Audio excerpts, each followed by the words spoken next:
This is my first YouTube video regarding the questions and patterns that were asked in Saudi Council of Health Services. So, first topic they will cover is regarding the dental age. So, they will ask you the questions. They will give you this diagram of orthopantomogram, and they will tell you that which dental age this orthopantomogram of the child belongs to. So first of all, I would like to inform you or like to give you that the dental age is determined from three characteristics. The first is which teeth have erupted. That means whether the mandibular central incisors or the maxillary incisors have erupted. So on the basis of that, we can determine the dental age of that patient. The second is the amount of resorption of the roots of primary teeth, how much the roots of the primary teeth are being resolved. That is the second criteria on which the dental age of a patient can be determined from our orthopantomogram. The third one is amount of development of the permanent teeth. So as you can see in this orthopantomogram, there is eruption of mandibular central incisors, and this corresponds to the dental age 6, which is characterized by near simultaneous eruption of the mandibular central incisors, the mandibular first molars, and the maxillary first molars, which are being depicted by the blue arrows. The next, come to the next orthopantomogram, OPG, and you can easily tell that this OPG corresponds to the dental age 8, which is characterized by the eruption of the maxillary lateral incisors. Little bit I want to know that dental age 7, there would be eruption of the maxillary central incisors and the mandibular lateral incisors. They both will erupt at age of 7. So they can ask you, but generally they are asking questions from the orthopantogram, which of dental age 8. Next, you see they will give you this orthopantomogram, and they will tell you to which dental age this orthopantomogram belongs to. So as you can see that at dental age 9, maxillary lateral incisors have been in place for 1 year, and the root formation of other incisors and the first molars is nearly complete. Root development of the maxillary canines and all the second premolars is just beginning. Development of about one-third of the root of the mandibular canines and all the first premolar roots has been completed. When it comes to my exam, I just visualize the mandibular canines, and you can see here the mandibular canines, the root completion is almost one-third. And if you just visualize that if you draw a line from the roots towards the crown, they are going to converge. That is, the roots of the mandibular canines are usually converging. So when you see this orthopantogram, you just see the mandibular canines, their root formation, and they are going to converge. That means that this belongs to dental age 9. Just now I tell you that you see the roots, the mandibular canine at age dental age 9 and dental age 10. So this orthopantogram is of dental age 10, where you can see the roots of the permanent canine are almost uh, one-third to two-third completed. And if you draw a line from the roots towards the ground, they are almost parallel to each other. That means that there is almost eruption of the canines towards the occlusal level, that is almost parallel. So this depicts the dental age 10, where approximately one half of the root of each mandibular canine and the mandibular first premolar has been completed. Nearly half of the root of the upper first premolar is complete, and there is significant root development of the mandibular second premolar, maxillary canine, and maxillary second premolar. But this is a common knowledge that we have from the our BDS level. That is, the tooth usually emerges when about three-fourths of its root has been completed. Now come to this dental age 11, which is being characterized by the eruption of the mandibular canines, mandibular first premolars, and maxillary first premolars at about the same time. Just to see that still at dental age 11, the maxillary canines have not erupted.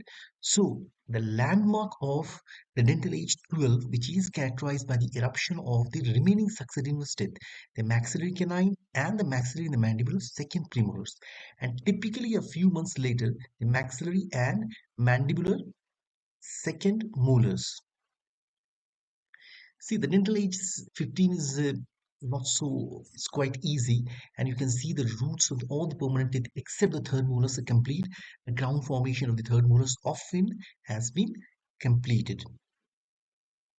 Now, come the next topic, that they will give you the lateral cephalogram of the patients, and based on the anatomy of the cervical vertebra, which C2, C3, and C4, they will ask you that to which stage it belongs, or this stage depicts what?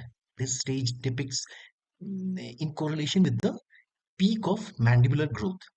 So the first slide, just you visualize it, and you see on the right hand side that I have given three cervical vertebrae. The first one, the topmost one is the C2, the middle one is C3, and the lowermost is the C4.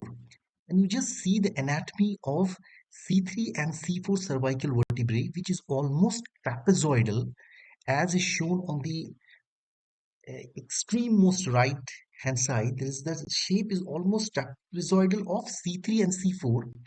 Also, you cannot see any concavity at the inferior border of C2, C3, and C4.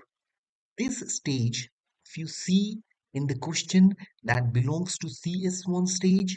And what do you mean by this stage 1?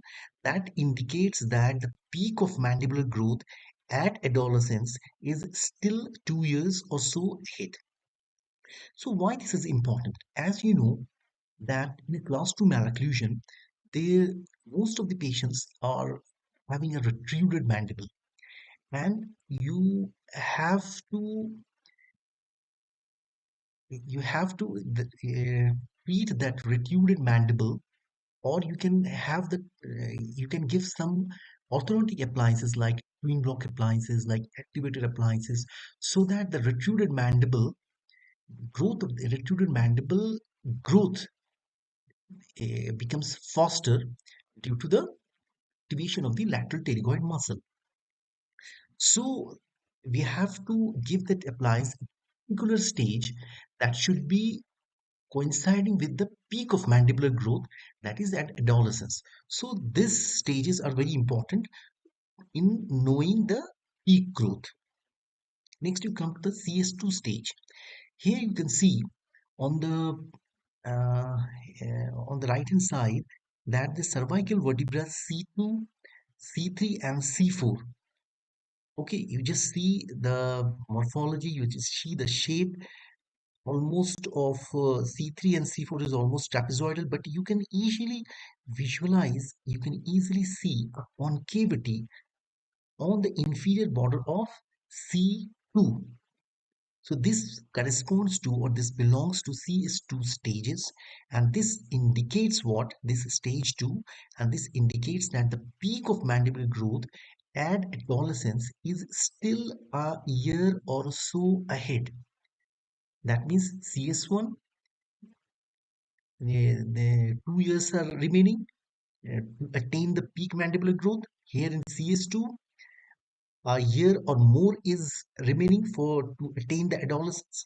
And next is CS3. This stage is very important. They are frequently asked in the Sodium Council for Health facilities. They will give you this diagram of C2, C3, and C4 cervical vertebrae, and you just see that the at the inferior border of C2 and C3 there is a concavity, and also the shape of the C3 cervical vertebrae has changed from trapezoidal to almost squarer in shape. So this corresponds to CS3 stage. This CS3 stage tells you that the patient has attained the stage 3, which on average is less than 1 year prior to peak of mandibular growth. Next is stage 4. They are frequently asked. You just see the shapes of C3 and C4. They're almost squarer in shape. They're not trapezoidal. They are square in shape, and you can easily visualize that a concavity, a notch is present on the inferior border of C2, C3, and C4, and this corresponds to CS4 stage, which tells you that the patient has attained the stage 4, or typically a year or so beyond the peak of mandibular growth. That means already the mandibular growth has peak of mandibular growth has been attained, and how much period has gone? That is 1 year has already gone beyond the peak of mandibular growth. Next is the CS5 stage. You can easily clearly see in this right hand side cervical vertebrae anatomical figures that C2, C3, and C4, they are almost having a concavity inferior notch at the inferior border of the cervical vertebrae. But you can see the morphology, the shape of C3. Now it is not squarer, it is has turned into rectangular vertical. So you just see the shape of C3, it is almost rectangular vertical, and this you can tell that this belongs to CS5 stage, and this CS5 stage corresponds to stage 5, which tells you that almost more than 1 year has occurred, or more than 1 year beyond the peak of mandibular growth spurt has occurred. Probably there are more vertical growth is remaining than anterior-posterior growth. And the next stage, CS6 stage, you can see that almost the shape of C3 and C4 has turned to rectangular vertical, and there is concavity at the inferior border of C2, C3, and C4. This corresponds to CS6 stage. That means what? It belongs to stage 6. And stage 6 corresponds to what? That is more than 2 years has occurred beyond the peak of mandibular growth. But a patient with severe skeletal problems, especially excessive mandibular growth, is not ready, is not necessarily ready for surgery. What I mean to say is that the stage 6, if you see the lateral cephagram and the patient has attained the stage 6, that means all the growth, that is all the growth in all the planes, that is in the anterior posterior planes, transverse plane, vertical plane, has not stopped totally. Still, there may be a little bit of growth can occur in, and you know that the last growth which stops is the vertical growth. So almost it can be possible that some amount of vertical growth can be possible after attaining stage 6. So this question comes frequently in the Saudi Council for Health Facilities as the best way to determine the cessation of growth or the growth has stopped is serial cephalometric radiographs. That means when a patient comes with a class 3 malocclusion and he wants to have an orthodontic surgery, and he just tells you that see, the doctor has told me that on the basis of lateral cephalogram, I have been in the stage 6 or the CS6 stage, so can you do the orthodontic surgery? The answer is simple: no. You have to do serial cephalometric radiographs before planning for orthodontic surgery. So hope this video tells something regarding the dental age and the vertebral ages, and these questions will be asked from these topics, and hope this will be helpful for you to answer the questions in the Saudi Council for Health Facilities. Thanks and take care.